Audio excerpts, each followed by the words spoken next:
6월 12일 금요일 성령 충만한 하루를 위한 듣는 묵상. 오늘의 본문은 출애굽기 16장 3절과 4절의 말씀입니다. 이스라엘 자손들이 그들에게 이르되 우리가 애굽 땅에서 고기 가마 곁에 앉아 있던 때와 떡을 배불리 먹던 때에 여호와의 손에 죽었더라면 좋았을 것을 너희가 이 광야로 우리를 인도해 내어 이 온 회중이 주려 죽게 하는도다. 그때 여호와께서 모세에게 이르시되 보라, 내가 너희를 위하여 하늘에서 양식을 비같이 내릴 것이니 백성이 나가서 일용할 것을 날마다 거둘 것이라. 이같이 하여 그들이 내 율법을 준행하나 아니하나 내가 시험하리라. 아멘. 앞선 1절에서는 오늘의 사건이 일어나게 된 시간과 장소에 대한 배경이 설명되고 있습니다. 엘림에서 떠나 엘림과 시내산 사이에 있는 신광야에 이르렀을 때였고, 이때는 이들이 출애굽 이후 한 달이라는 시간이 소요된 시점이었습니다. 이 한 달이란 시간 동안 이들이 경험했던 사건들만 해도 엄청납니다. 출애굽 이전부터 이들은 하나님께서 이집트에 내리시는 10가지의 재앙들을 경험했습니다. 그리고 출애굽 이후에는 어떻습니까? 홍해가 갈라지는 사건, 마라의 쓴물이 단물로 변하게 되는 사건들 등 이전보다 더욱 놀라운 일들을 경험하게 됩니다. 이것을 통해 이들은 하나님께서 자신들을 이끌어 가신다는 것을 깨닫게 되는 것입니다. 그렇게 하나님의 이끄심에 이끌려 막상 신광야에 도착을 해보니 이전에 마실 물이 풍족했던 엘림과는 너무나도 다르게 이 광야는 먹을 것 하나 마땅하지 않은 것입니다. 그러자 이들은 이전의 습관대로 모세에게 불평과 더불어 원망을 하기 시작합니다.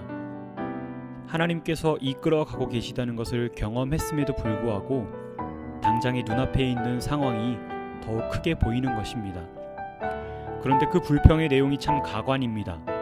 이스라엘 백성들이 실제로 고기 가마 옆에서 편하게 앉아 있던 때는 없었을 뿐만 아니라 그들은 떡을 배부르게 먹을 수 있을 만큼 풍족한 생활을 할 수도 없었습니다. 그렇게 하루하루 혹사당하고 고통에 허덕이던 이집트에서의 노예 생활을 회상하며 지금보다 그때가 차라리 더 좋았다고 하는 것이 아닙니까? 심지어는 그때 여호와의 손에 죽었더라면 더 좋았을 것이라는 말까지 스스럼 없이 내뱉습니다. 하나님께서는 원망하는 그들의 모습에 하늘의 양식을 내려주시기로 결정하셨습니다. 그리고 이것을 통해 하나님께서 여전히 그들을 이끌어 가시고 붙들어 가시는 분이심을 다시 한번 그들에게 드러내 보이십니다. 이 사건은 구약에서 하나님의 은혜가 어떠한 것인지 가장 명확하게 보여주는 사건 중에 하나입니다.